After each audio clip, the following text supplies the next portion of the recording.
Hello, everybody, and welcome to Mrs. G's Storytime. We are reading Rainbow Garden by Patricia St. John with permission of Moody Publishing Company. And we are reading Chapter 4, The Foot of the Rainbow. I shall never forget my first Sunday in the country. Sundays at home had been rather miserable. Mrs. Moody went to a meeting somewhere wearing a black hat and came back in a bad mood. Mummy nearly always stayed in bed all morning and went out after tea. I had often found it a long, lonely, boring day. But here everybody dressed up in their brightest and best clothes, and I learned to my surprise that we were all going to church. We set out at 11:15 along a muddy footpath that led through the fields, with the birds singing in the midst. Peter had gone ahead with his father, and I was glad for that, for I really disliked him very much indeed. Janet skipped nearly all the way, and Johnny and Frances clung to their mother's hands, both talking hard all the time but not expecting any answer. I walked apart on my own, wishing I didn't have to go to church. I was sure it would be really boring. We soon reached the wooden gate where people were waiting to greet Mrs. Owen, whom they all knew and loved. While they were chattering, I noticed something that made me gasp. An old churchyard was covered with masses of snowdrops. I moved off to see them more closely, and forgetting everyone, I bent down to examine them. They were spotlessly white and so beautiful. They were clumped particularly thick around an old gravestone, and I started to read the words on it. Dave Davies, 1810 to 1880. But the next words were completely worn away. Only with difficulty could I make out the end. Is fullness of joy. I had heard those words before. They were like the verse Mr. Owen had read at the tea table. What could the missing words be? Where could this fullness of joy be found? But as I stood there dreaming, Janet suddenly gave me a friendly thump on the back. "Come on, Elaine," she said. "We're going in." We marched to our pew, and Johnny smiled at everyone. After a certain amount of shoving and scuffling, we all settled down, and the service began.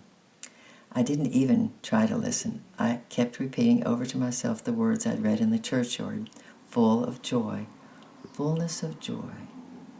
I felt that those words held some tremendous secret, and perhaps the missing words were the key. In where or in what could fullness of joy be found? And what was the fullness of joy anyway? Nothing had I ever known in my dull, lonely little life, and yet something I was crying out to know. Then, as I stood there, something happened. The sun pierced the mist outside, and the church was suddenly filled with a golden light, warming and blessing us all. Everyone lifted his faces to the amazement at the miracle of sunlight, and I glanced at Janet, who was singing at the top of her voice. Just for a moment I thought I knew what fullness of joy must have been like. It would change everything, even the ugly things, and make all the ordinary things precious and beautiful. But just as I made that discovery, a cloud blew over across the sun, and the church was plunged into shadow again. By the time we came out, it was raining again, and we raced home at top speed. Goldwalder came bounding to meet us and tried to leap up and greet us with muddy paws on our best clothes. We were all very warm and rosy by the time we reached home. After dinner, it was still raining, so we settled in front of the fire to play games or to read until we went out again to Sunday school at the 3:15. The box of chocolates I had brought were handed around, and I was glad to see it, for at home my mother was always giving me sweets and chocolates, and I ate them whenever I liked. But here they seemed to appear only after Sunday dinner or around the fire after supper, and it seemed a special treat.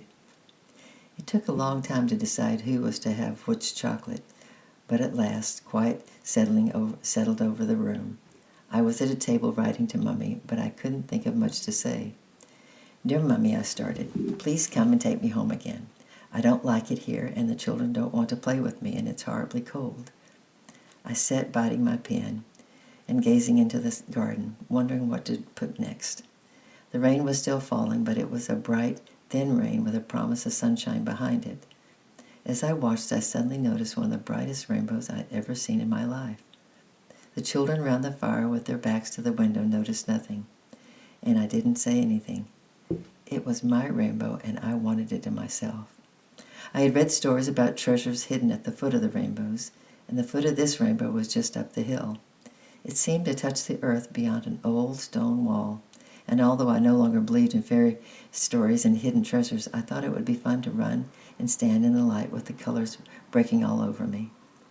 I got up quietly, shutting my writing pad, and walked to the door. To my great relief, no one asked me where I was going. They were not very interested in me. My coat was hanging in the hall, and I slipped it on, turned the front door handle very softly, and escaped. I trotted up the hill, feeling the soft rain on my face, with the rainbow, which was fading a little now, still ahead. By the time I reached the wall where the foot had rested, it had already disappeared altogether, and the sun had come out.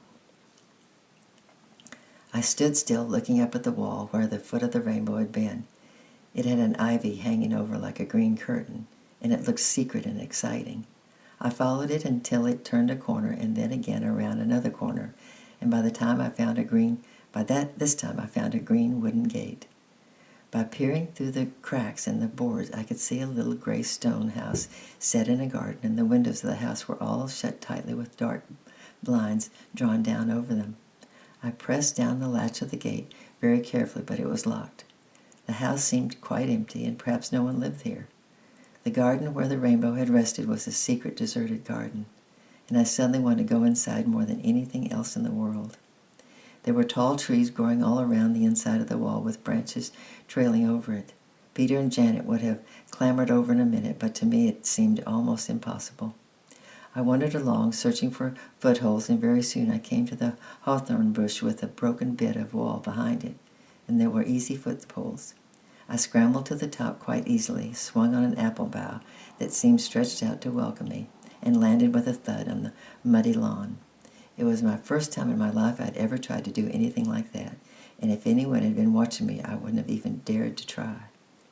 I stood very still, rather frightened by what I'd done, and at first hardly dared to move, but the voices of the birds encouraged me, for the garden was full of them. It was an untidy garden covered with dead leaves, and the flower beds were choked with weeds, but the snowdrops grew in clumps everywhere. I stepped forward cautiously and examined the house. Yes, it was quite empty. The windows were locked and dark, and there were great dusty cobwebs clinging across the front door. It seemed no one lived there for a long time. Then I turned to the garden again, wondering just where the foot of the rainbow had rested, and suddenly I knew. There on a rising mound of lawn, clear of leaves, where a few yellow buttercups were still curled in tight balls. I had often seen snowdrops for sale on street carts and around the roots of trees in the parks, but I had never seen them like this. I doubted if they grew anywhere else in the world except in my garden, and I sat there for a long time, with the pale January sun warming my damp hair and turning the flowers a brighter gold. Never, never had I been in such a wonderful place. Gradually, I grew bolder, and I explored my kingdom from end to end. I decided to tell no one. I would come here and play all alone, and then it wouldn't matter that I couldn't climb the trees or play their silly games. And one thing that I had discovered helped me a great deal. Lying against the back of the tree was a half-rotted piece of ladder, which I dragged across the lawn, propped against the wall. It took my light weight quite well, and I was able to get out of the garden quite easily. I had no idea how long I'd been there or what would have been said about where I'd been, but the sun was beginning to set behind the western hills, and the birds had nearly stopped singing. Only a late blackbird, perched on an apple tree, sang on. Fullness of joy it seemed to sing, fullness of joy, fullness of joy. Tomorrow we'll read Chapter 5, Stirring Under the Snow. I love you, I'm praying for you, and we'll see you tomorrow. Bye-bye.